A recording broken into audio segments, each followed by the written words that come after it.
Under Secretary General Okirobas Marara twere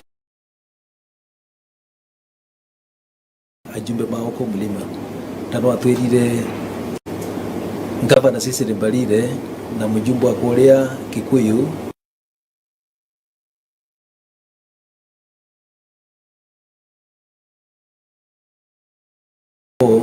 agikinyiriria ndeto ino ngurani yaku na njumbe ya makana ishimiwama yaumire ku.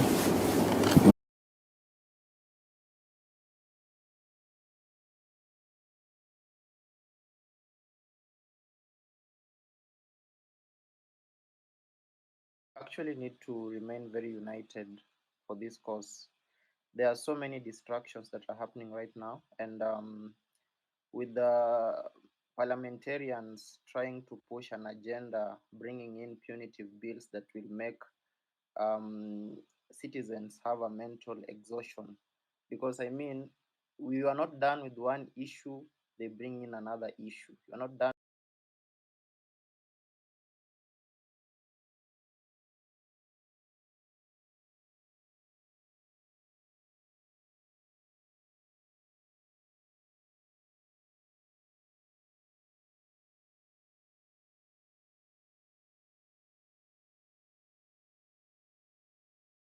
Very unconstitutional. They do not do a proper public participation. Even the Adani deal, they don't do proper public participation. But when it comes to impeaching Rigathi Gachagua, they want to make it as if it's our business um, to be there and to be able to have an opinion on the same. You understand? And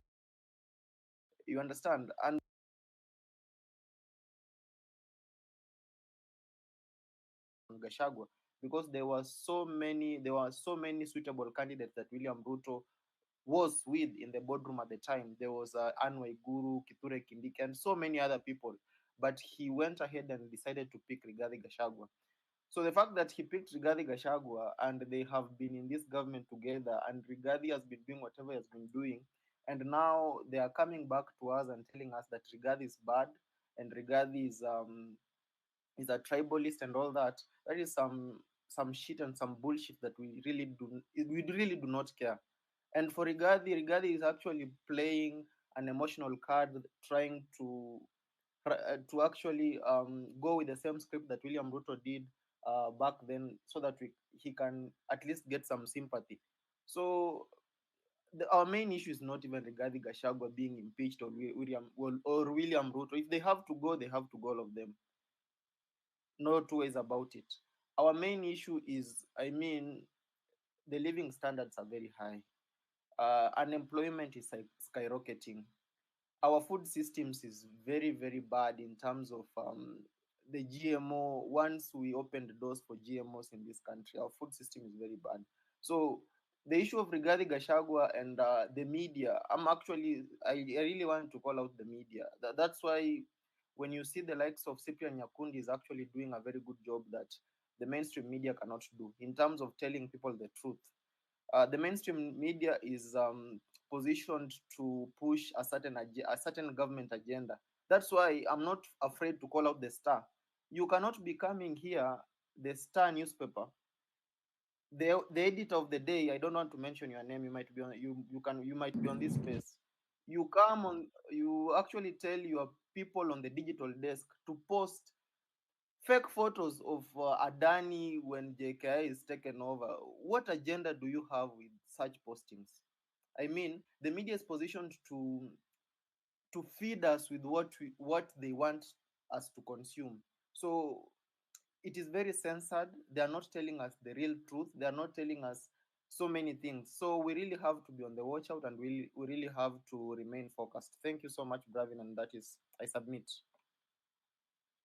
Thank you so much, Edgar. I'm Kenya Daima. Thank you, Bravin, for the opportunity. Mine is just straight to the point. There has been so many distractions that have happened in the last few days. One is things like impeachment. I think we have no business in impeachment. Whether Rigathi wants to shoot Ruto or Ruto shoots Rigathi, that's totally not our business.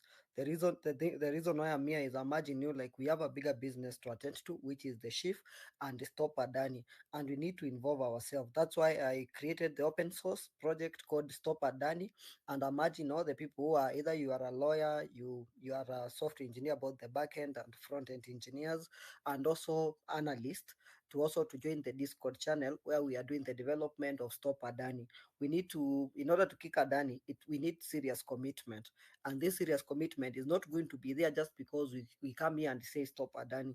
We need to take measures, and since the only thing that we have right now is our skills, and that's the thing that we are going to use to be able to stop Adani. We have to go the Australian way. They had their own platform, stopadani.com, and when I went to purchase their domains, I realized stopadani.com is taken, but I've Not taken going to be there just because stopadani.africa and we come here and say stop Adani. stopadani.co.ke, Need to and I take set up the project. It's an open source project. We are urging everyone to come on board, to be able to help us in building this platform.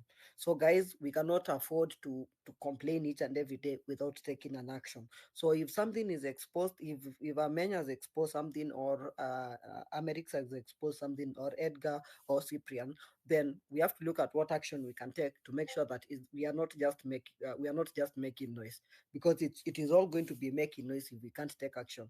We can spend so much time talking about impeachment, but it's unnecessary to us. That is not supposed to be our concern. So if you have the skill, I've shared it on the jumbotron. Kindly, you can join us and help us to be able to build this, a team of lawyers, team of software engineers, and also a team of analysts, and also researchers. And also, if you have vested interest and you can share some intel, we are developing a way that you can be able to share that intel anonymously. So that's all I'm urging. And these things are personal matters. Stop Adani, these are things that are personal. Reject shift, these are personal things that are affecting us on the in real life. So we shouldn't just be, it's about making noise and not taking action. No, guys, I mean, imagine everyone. Let's take action. Stop looking at yourself and saying, "What can I do?" If you have any skill, that is what we want you to contribute to this cause, and not just this cause and any other cause that is there. But if we just focus on making noise, I think we are not going anywhere. It will just be noise.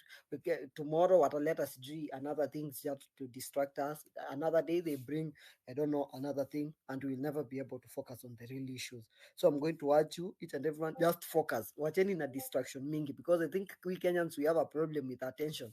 Impeachment ikitokea, we are all there. That is not our business. And sorry, I have to say this. I didn't know why the likes of, likes of Casmuel and the likes of Morara, why they were at Bomas. I didn't get the reason for them being there, because the impeachment of Kinagashagwa, it's not our business. We can't let the political class set the agendas for us. Let's be the people who are setting our own agenda, whereby we understand our problems. Ama, you guys don't understand your problems, because by now you already know that Shiv is a problem. You already know Adani is the problem. And when we are making all this noise, you're not realizing that not only that Adani is taking the airport, it's already taken the Mombasa port. That is the information that is there. When we are all doing team focusing on Sijui Rigathi and all, Adani was taking over other places, and not only Adani. And these are not Adani. This is Ruto just doing state capture. There is no Adani in real case. This is just Ruto. And that's something we need to wake up and realize, that we can't be fixed on things that are necessary. That's all I wanted to say for today, Bravin. Thank you. Thank you so much, Kenya Daima. You are doing a very, very great job. So, if you are in this on this space and you want to do us a favor, I think there is a post at the top of this what can I call it, space on the jumbotron. Kindly just go and retweet that, and it will help to get or reach to more people. I think he has shared it at the top, and if you can be able to support him, just follow what he has said, and I think we'll be fine. The next person will be Brian Osoro. After Osoro, we'll go to just for the sake of having the voices of women of the space, I think we'll also go to Rebecca, and then after that we'll go to John, then we'll go back again to Ray. I think that order will create us at least some time before is called Brightham. I think I pronounced that well. Then after that, we'll bring other people on board so that you can also share. I oh sorry, you can proceed. Oh, hello everyone. I hope I'm audible. Yes, you are. Yeah, so I'll try to be as fast as I can, and I realize that a Shah and Chief is what is very pertinent at the moment.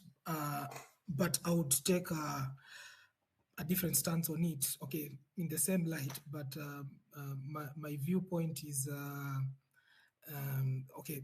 I come from a software background, and I really found it interesting that because ideally before you launch, or you go live, you ought to have all stakeholders, in line and understanding what the system is, and then even other than that, you also need to have run stress tests and etc. I knew of a few people who work there in the IT department, and even them, they seemed confused that, it's like they woke up in the morning and it's like everything was off. So it's like the government decided to switch off NHIF and switch on SHA and SHIF. And this was mainly a PR exercise, by the UDA-led government. At first, when it came to me, I could not believe that a, a president, can steep that low. In fact, I thought I was overthinking. But the more I started looking into things like case management, claims management, onboarding, it never made sense. And I think it was at that moment when, of course, I know, the guy is shady. But there was something that, I don't know why I thought that he could not go to that level and get to that level. So October 1st, it's what they had set up as UDA and DTC. So the launch as a party was more important than, the patients. And then, you'd have people like David D and Moses Kuria describe. In fact, it's in his tweets on David D, where he would talk of he paints a picture of a lot of cartels that had infiltrated NHIF. And he even says that those cartels, we could not remove them as government. And because we could not remove them, we have to introduce something new. And then, the language he was using, any Kenyan who's not keen enough or slow enough like me to, to listen what somebody is saying and what the reality is to sort of decipher, will actually believe what you're saying. But in reality, if you look at how a hospital is onboarded on NHIF, I think there are doctors here, they can tell you, it is so elaborate. It is not something that, it's not like registering for an Instagram or X or, I don't know, TikTok account. It is very elaborate. How a claim is made is very elaborate. And this money, it's not paid at CG cash, at your chinyamaji, no. It's sent to a bank account. So when you have a government that says that, there's a lot of infiltration by the cartels who are stealing, and you're like, okay, I'm not disputing that people are not stealing from NHIF, but you have the evidence. Like there's a trail. Money came from this, whatever, was sent from NHIF to this hospital. You can follow those people. Banks do not register accounts without, they have that process called KYC. So anyway, I think it was at that moment when I realized that indeed this thing is a scam. I knew it was a scam, but I'm one person who takes time to really look at the underlying details, and then I feel like that's more helpful, so that when you come on a public platform like this, people can actually understand that this is not political. This is something that it's like painting a picture of what is real and what is not real. Anyway, other than that,